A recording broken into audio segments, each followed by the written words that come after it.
A gente clica num botão, a tela acende e de repente o mundo todo está ali, na nossa frente. A tecnologia de hoje é quase mágica. É uma sinfonia de códigos e circuitos que funciona tão bem, mas tão bem, que a gente raramente para e pensa em como tudo isso acontece nos bastidores. Mas e se a gente parasse para pensar? Quem é que está por trás disso tudo? Qual é a força invisível que segura o nosso universo digital e impede que ele vire um completo caos de dados? Pois é, a resposta para isso é o que a gente pode chamar de espinha dorsal da nossa sociedade conectada. A infraestrutura de tecnologia da informação, ou, para encurtar, infra de TI. É por causa dela que um aplicativo de banco funciona de madrugada ou que uma empresa inteira consegue trabalhar de casa sem problemas. Para entender melhor, vamos usar essa analogia da casa. A infraestrutura de TI é a fundação de concreto. São as paredes que dão a estrutura, é toda a fiação elétrica. Mas dá para ir além, viu? As redes seriam um encanamento por onde a água, ou melhor, os dados, flui. A segurança são as fechaduras, os alarmes. E os aplicativos que a gente usa? Bom, eles são os eletrodomésticos que fazem a casa ser útil. Sem essa base, simplesmente não tem casa. E olha, essa estrutura toda ela se apoia em 3 pilares que precisam trabalhar juntos, em perfeita harmonia. Que são, basicamente, hardware, software e redes. Bora entender o que cada um faz nessa história, começando por aquilo que a gente consegue, de fato, tocar.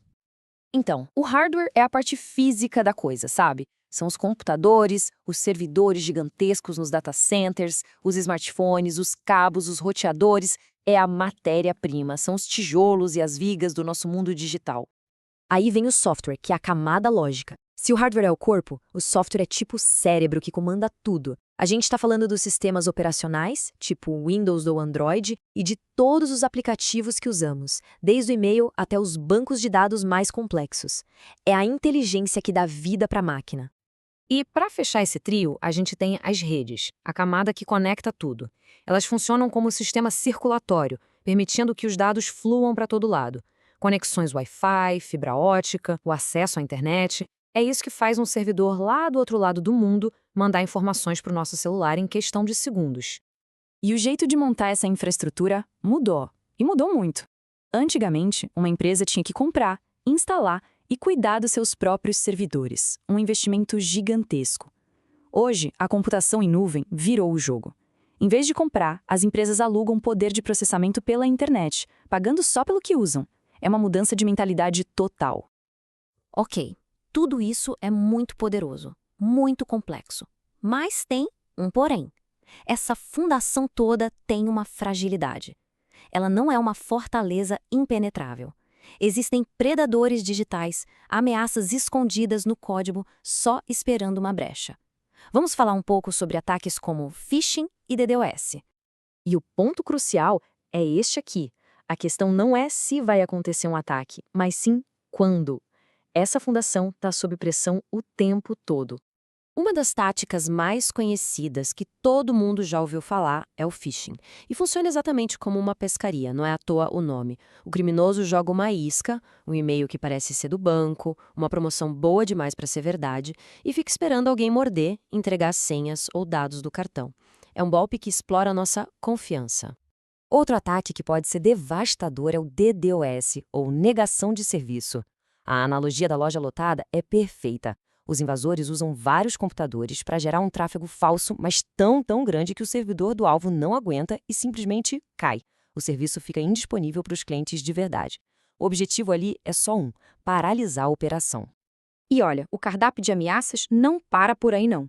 Existem ataques de força bruta que usam robôs para tentar adivinhar milhões de senhas por segundo. Tem o sniffing, que é como se alguém grampeasse a sua conexão com a internet para capturar tudo que passa por ali. E tem a exploração de vulnerabilidades, que é quando um criminoso acha uma falha num programa desatualizado e usa aquilo como porta de entrada, podendo levar a roubo de dados ou até sequestro de arquivos. Tá, mas e aí, na prática, o que tudo isso significa? Por que alguém deveria se preocupar com a segurança de sistemas que na maior parte do tempo a gente nem vê? Essa frase aqui, olha, ela diz tudo. Um único e-mail que foi invadido pode ser o começo do fim. Pode levar ao roubo de segredos industriais, ao desvio de dinheiro, a um ataque que paralisa a empresa inteira. E aí mancha uma reputação que levou anos para ser construída. O efeito dominó é real e pode ser devastador. Agora, vamos pensar um pouco nesse número aqui. 1 hora. Só isso, 60 minutinhos. Pensa bem, qual é o custo de verdade de uma horinha com o sistema de uma empresa fora do ar? Não é só a venda que se perde naquele momento. São contratos que podem ser cancelados, equipes inteiras paradas sem ter o que fazer, a confiança do cliente que vai lá para baixo. Dependendo do tamanho da empresa, esse prejuízo pode chegar a dezenas de milhares de reais por minuto. Isso tudo leva a gente para o custo real da tecnologia. Não é só o preço que se paga para comprar um computador ou um programa. Tem que somar a instalação, o treinamento do pessoal, o suporte técnico, o gasto com energia. E bem no meio disso tudo, como um risco que nunca some, está o custo da inatividade. Proteger a infraestrutura não é gasto, é um investimento para proteger todo o resto. No fim das contas, a nossa vida moderna inteira, negócios, relacionamentos, tudo isso está construído em cima dessa infraestrutura que a gente nem vê. O que nos deixa com uma última pergunta para refletir. Ao depender tanto de uma coisa que é invisível para a maioria de nós, será que estamos construindo o nosso futuro sobre uma base de rocha ou sobre a areia movediça da vulnerabilidade?